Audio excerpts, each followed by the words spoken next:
et je suis prêt à répondre maintenant à l'ensemble de vos questions.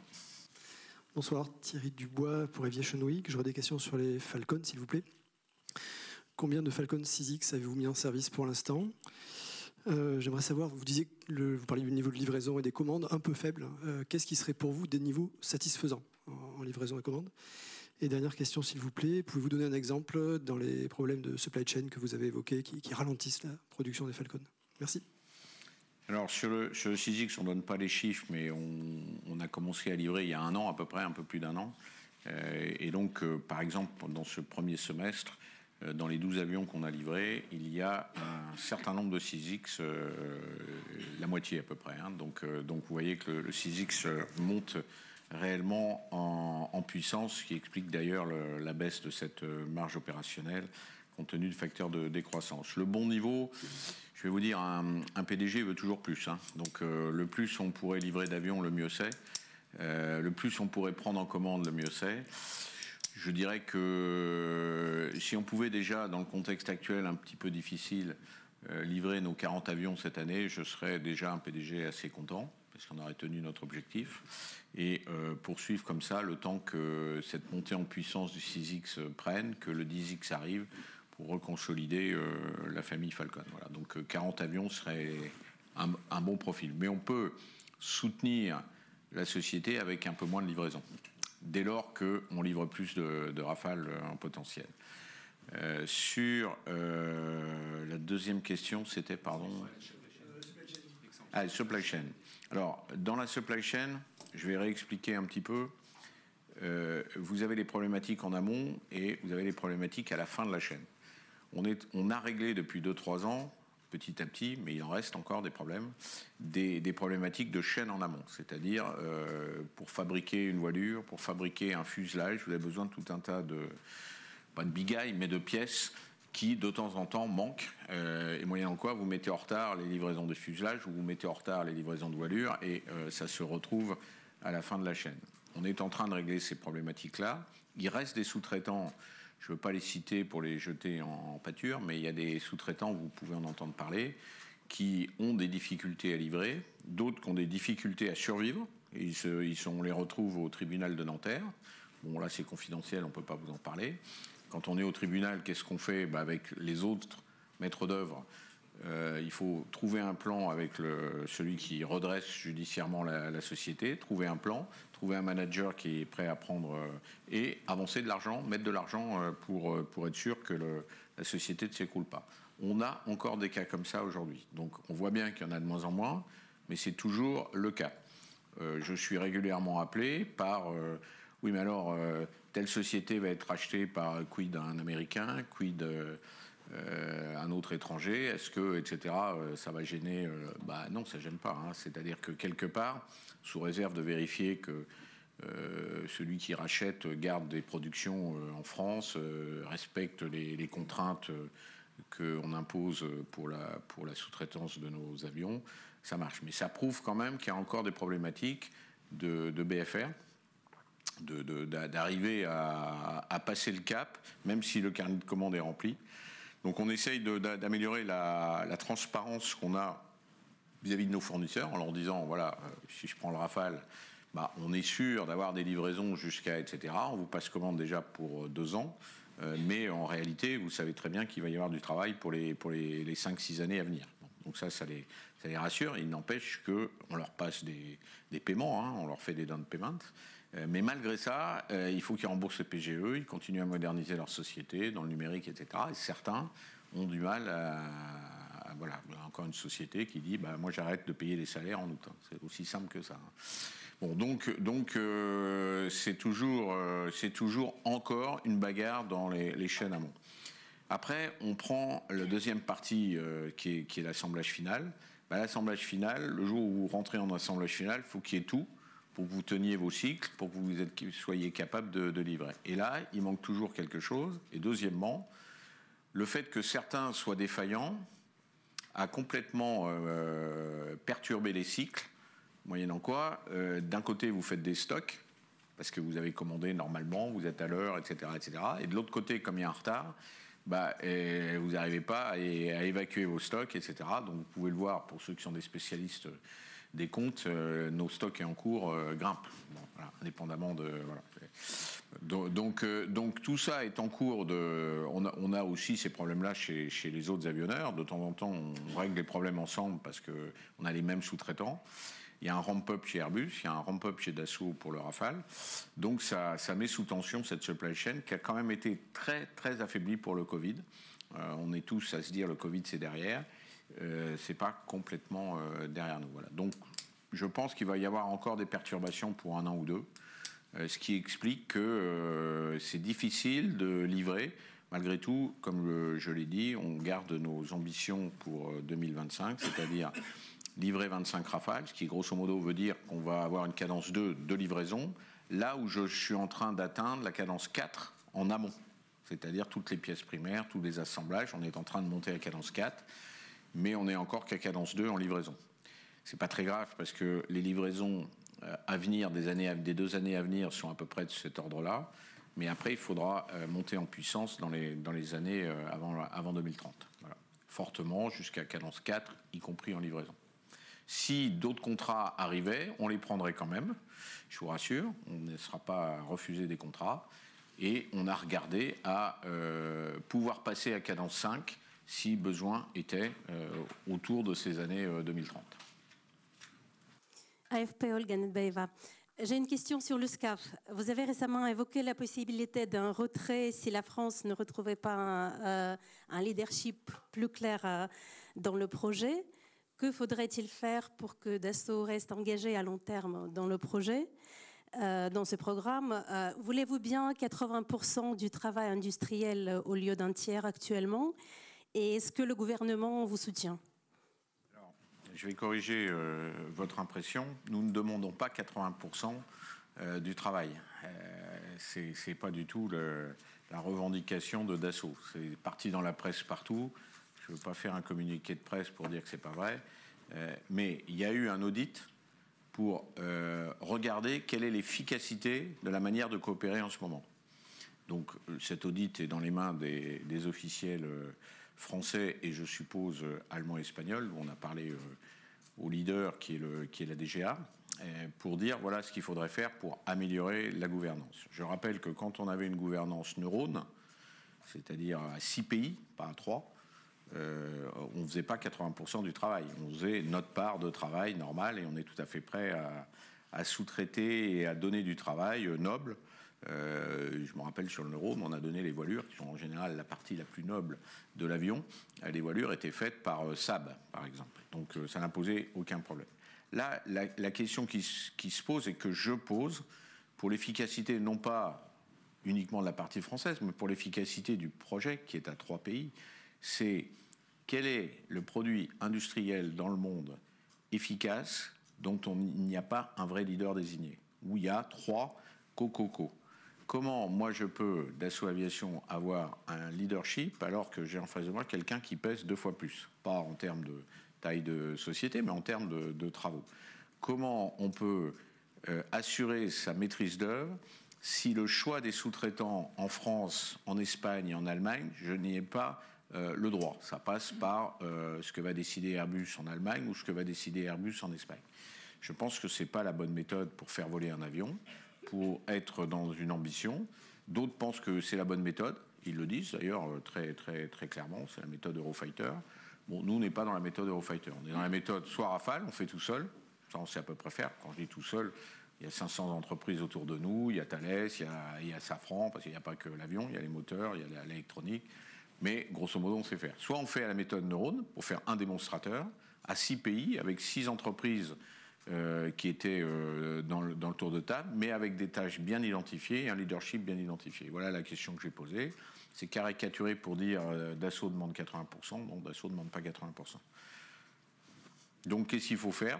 Il suffit de bien préciser qui fait quoi et un vrai leadership. Moi, si je n'ai pas de leadership, on me demande d'être leader et je n'ai pas les manettes pour être leader. Donc, je le dis. Et le gouvernement? Et le gouvernement, il faut lui poser la question. Il faut demander à la DGA et demander au ministère des Armées. Ouais. Oui, bonsoir. Leila Aboud du Financial Times. Je vais rajouter à la question de ma consoeur. Si vous ne demandez pas 80%, qu'est-ce que vous voulez concrètement? C'est juste que vous soyez désigné quoi? Le choix des sous-traitants vous reviennent? Ouais. Je n'ai pas très bien compris. Ben oui, c'est que je puisse choisir mes sous-traitants et celui qui ne sait pas bien faire le travail, je peux en changer. C'est comme ça qu'on drive un projet industriel, quel que soit le domaine, que ce soit de la défense, du civil, vous êtes architecte, puis après il y a un maître d'œuvre. Donc architecte, maître d'œuvre, c'est celui qui dit là ça avance bien, bravo, et ça avance pas, je change. Et j'ai des exemples très précis en tête où l'organisation est complexe. Et la complexité, c'est pas un moteur pour faire de la performance. Et il y a un deadline, je pense, à la fin de l'année pour prendre des décisions sur la deuxième phase, c'est bien ça? La phase 2 doit démarrer à la fin de la phase 1B. Donc la phase 1B se finit l'année prochaine, en 2026, en théorie. Donc effectivement, il faut pouvoir enchaîner la phase 1B avec une phase 2.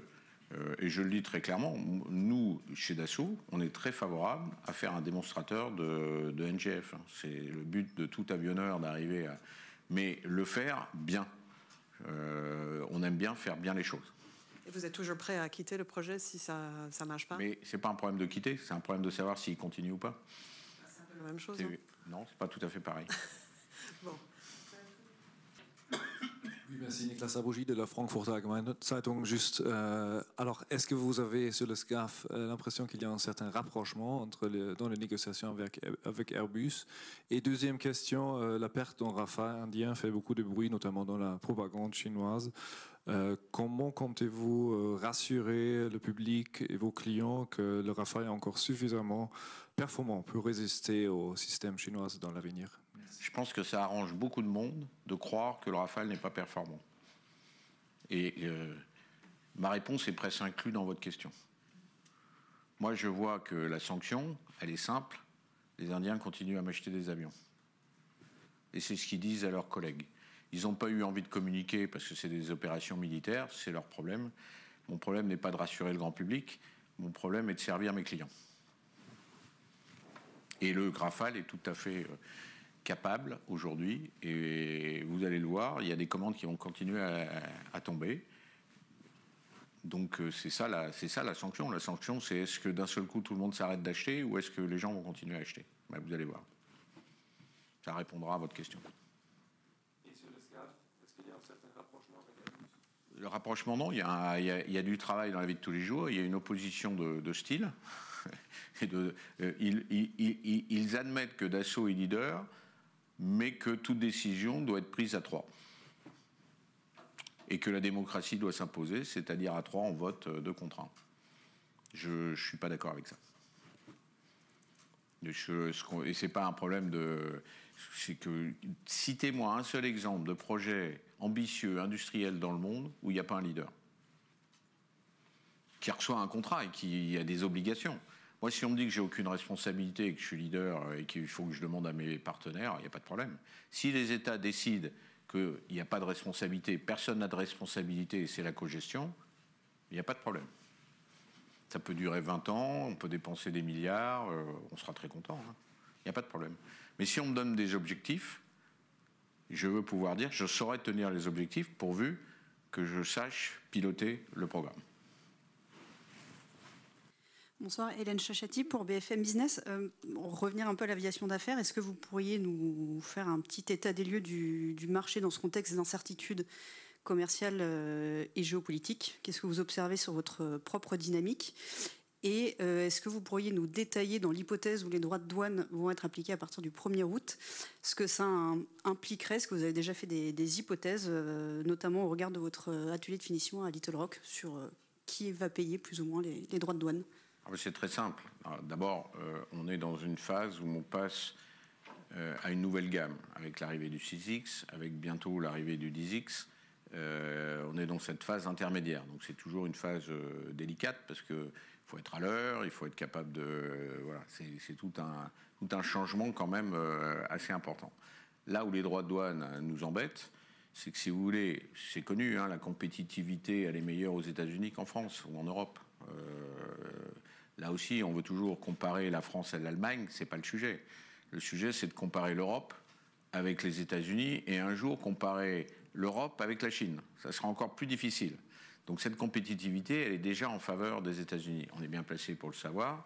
Airbus aussi comme nous, puisqu'ils ont des usines aux États-Unis, nous à Little Rock, eux à Mobile. Donc cette compétitivité, elle sera encore dégradée si on doit absorber des droits de douane. Donc c'est juste pas possible. Vous avez vu les marges opérationnelles qu'on fait, elles sont à 6%. 10% de droits de douane, ça passe pas. C'est aussi simple que ça. Donc quand j'entends certains qui disent bon, il n'y a qu'à accepter à 10%, à 15%, à 20% les droits de douane, c'est juste pour nous l'aéronautique terrible. Donc nous, le secteur aéronautique, on est tous unis. On n'est pas toujours d'accord entre nous sur certains projets, mais là on est tous unis pour dire qu'il faut revenir aux accords de 1979 où il n'y a aucune taxation croisée entre les États-Unis et l'Europe. C'est vraiment très important parce que et les grandes sociétés américaines en sont d'accord. Moi, je les ai vues aussi pendant le Salon du Bourget. Airbus les croise aussi régulièrement. On est tous d'accord avec ça. Si vous prenez Safran, vous voyez, les moteurs sont faits d'un côté et de l'autre de l'Atlantique. Donc, quelque part, on a besoin de ça. Si tel n'était pas le cas, le 0%, et qu'on avait des droits de douane à hauteur de 10, 15, 30%, parce qu'aujourd'hui, on nous menace de 30%, mais ça nous ferme, d'une certaine manière, le marché américain. Et vous savez comme moi que dans l'aviation d'affaires, plus de la moitié du marché est aux États-Unis. Alors pour nous, c'est un peu moins parce qu'on est plus fort en Europe, chez nous, qu'aux États-Unis. Mais malgré tout, on nous a fermé les Russes. Je ne conteste pas. Enfin, c'était quand même un bout du marché. Si on se ferme le marché américain, les choses deviennent difficiles. Voilà. Donc les scénarios, on verra en fonction de ce qui arrive début août ou plus tard, hein, parce que ça peut durer pendant un certain temps. Mais pour nous, ça sera. Donc, qu'est-ce qu'on fera à ce moment-là ? On verra. Alors, sur Little Rock, oui, on ne sera taxé que sur la partie européenne de l'avion, c'est-à-dire la completion qu'on fait à Little Rock ne sera pas taxée. Mais ça fait quand même, je sais pas, c'est grosso modo 30% du prix de l'avion. Vous êtes taxé de 10% ou de 15% sur 70% de l'avion. On peut y enlever un peu un certain nombre d'équipements américains qu'on fait là. On peut enlever le moteur qui est fait au Canada. Mais enfin, vous voyez, ça va quand même augmenter sacrément le prix et les coûts, donc ça augmente forcément le prix de vente. Donc ça nous mettra en position un petit peu plus difficile. Bon, on est en train d'analyser, mais entre raisonner à 10%, à 0%, à 15% ou à 30%, c'est pas tout à fait les mêmes choses. Alors est-ce qu'on irait aux États-Unis faire une chaîne ou faire des chaînes de fabrication Falcon aux États-Unis ? C'est la question que tout le monde se pose, y compris nous. Et on espère, je rassure, c'est pas que la France, c'est l'Europe.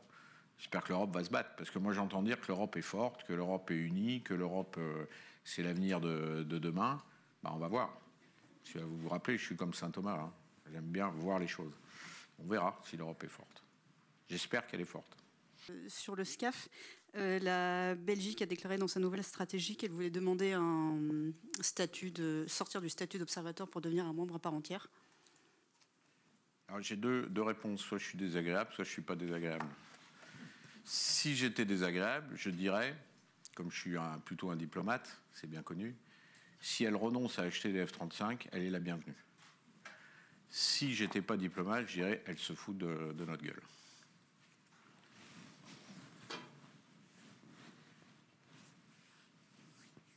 Vous choisissez la bonne réponse. Hein. Non mais honnêtement, ils viennent d'annoncer, en pleine guerre commerciale entre l'Europe et les États-Unis, qu'ils allaient racheter des F-35. J'ai rien contre. Hein. Ce qui me surprend, c'est qu'au moment où ils disent qu'ils rachètent des F-35, ils disent qu'ils veulent aller dans le SCAF. Ce qui veut dire qu'ils achèteront des avions de combat aux Européens dans, c'est 2045, donc dans 20 ans. Un avion de combat commandé aujourd'hui, livré, j'ai compris que le F-35, il met plus de temps que le Rafale à se produire, ce qui n'est pas forcément une grande performance. Hein. Bon, 4-5 ans, donc vous êtes en 2030. Un avion de combat, ça dure 30-40 ans. Donc on est rendu à 2000, vous faites le calcul, 60, 2070, avant qu'ils aient besoin de renouveler la flotte. C'est ce que m'ont répondu certains Européens. Ils m'ont dit, oh, mais monsieur Trappier, on est très fan d'acheter des avions européens, mais là on vient d'acheter les F-35, donc revenez nous voir quand le F-35 sera en bout de course.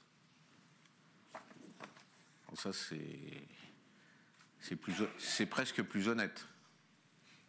C'est pas plus efficace vis-à-vis de la construction de l'Europe, mais c'est presque plus honnête que de dire Je veux du travail que les Européens me donnent, ou les Français en particulier, hein, mais j'achète américain. C'est bizarre. Sur la guerre commerciale avec les États-Unis, on avait entendu de certaines sources à Bercy qu'ils s'attendaient à que l'aéronautique soit totalement exclue de ce problème, grosso modo. Est-ce que c'est vraiment le cas? Est-ce qu'il y a toujours un risque? Qu'en pensez-vous? Ah oui, il y a toujours un risque, parce que l'exonération n'arrivera que dans un cadre d'accord commercial. Il n'y a pas que l'aéronautique qui est mise sur la table par les États-Unis et l'Union européenne. Donc on peut être victime d'un non-accord. Après, s'il y a un accord global, est-ce que dedans, il y aura bien l'exonération aéronautique? C'est une deuxième question. On est un peu plus confiant que le premier point, mais rien n'est garanti, hein, rien n'est assuré. C'est bien les discussions qu'on a aujourd'hui, y compris avec nos collègues américains, mais il n'y a rien d'acquis. Sur le programme Vortex, s'il vous plaît, enfin je dis programme, je m'avance un petit peu peut-être sur le Vortex.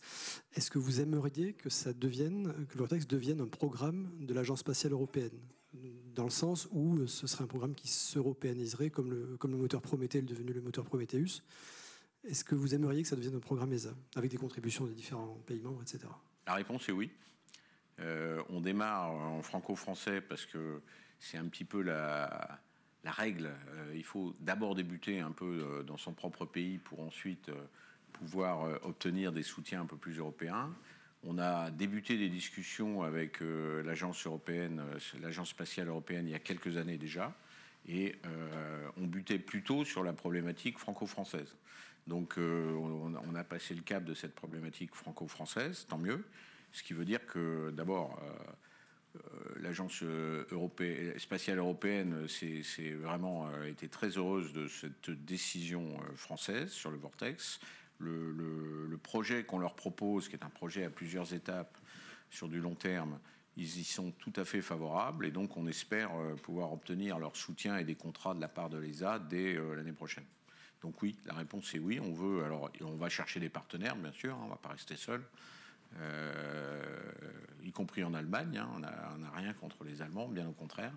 On trouvera un certain nombre de partenaires dans un certain nombre de pays européens pour porter avec nous ce projet, et on espère bien qu'il s'européanise, parce que le spatial est un sujet déjà pour faire tout seul en Europe, c'est pas simple, mais je pense qu'il y a une vraie nécessité de pouvoir, vous voyez, la station spatiale européenne va petit à petit arriver à sa fin, station orbitale mondiale plutôt, parce qu'il y avait des Russes, il y avait des Chinois, il y avait tout le monde. Et on voit bien que ça redevient un outil de souveraineté, quelque part. Donc il va y avoir plutôt des petites stations spatiales, il va falloir les ravitailler, aller de l'une à l'autre, puis surtout il va falloir se défendre. Parce que vous voyez bien que l'espace va devenir une zone de conflit. Donc se défendre veut dire pouvoir y aller, et là on a peut-être des choses à apporter. Mais il y a aussi des développements civils, dont le concept qu'on a proposé a l'air d'intéresser un certain nombre d'agences ou même de sociétés pour coloniser d'une certaine manière l'espace. C'est la mobilité dans l'espace qu'on propose. Bon,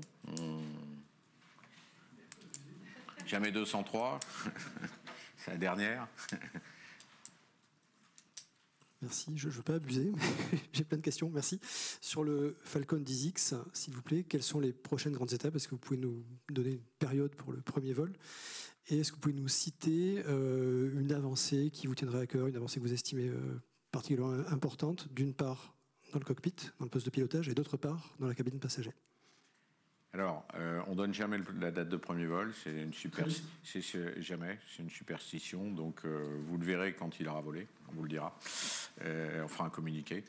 Deuxièmement, les avancées, quand on a pensé le 10X, d'abord il y a l'avancée range, la distance franchissable, mais on l'a conçu comme un espace de vie, parce que c'est des avions qui volent longtemps. Donc c'est un vrai espace de vie. Vous pouvez travailler, vous pouvez dormir, vous pouvez échanger avec des collègues ou avec d'autres équipes. Et donc on a élargi beaucoup le cockpit. Ce sera l'avion qui aura le fuselage le plus large, et donc on a une grande cabine Et c'est là-dessus qu'on insiste sur la capacité du DISX. Donc sa performance en range, parce qu'on n'avait pas adressé ce segment encore jusqu'à aujourd'hui. L'avion qui allait le plus loin, c'était 6500 nautiques avec le 8X. Là, on passe à la catégorie 7500. Donc on gagne 1000 nautiques. Ça veut dire qu'on va adresser des distances beaucoup plus grandes. En particulier, si vous allez des États-Unis en Asie, vous traversez le Pacifique, c'est long. Ou quand vous êtes en Europe et que vous allez au fin fond de l'Asie aussi, au fin fond de la Chine, l'Asie du Sud-Est, etc., le 8X c'était un peu court, donc surtout pour revenir face au vent.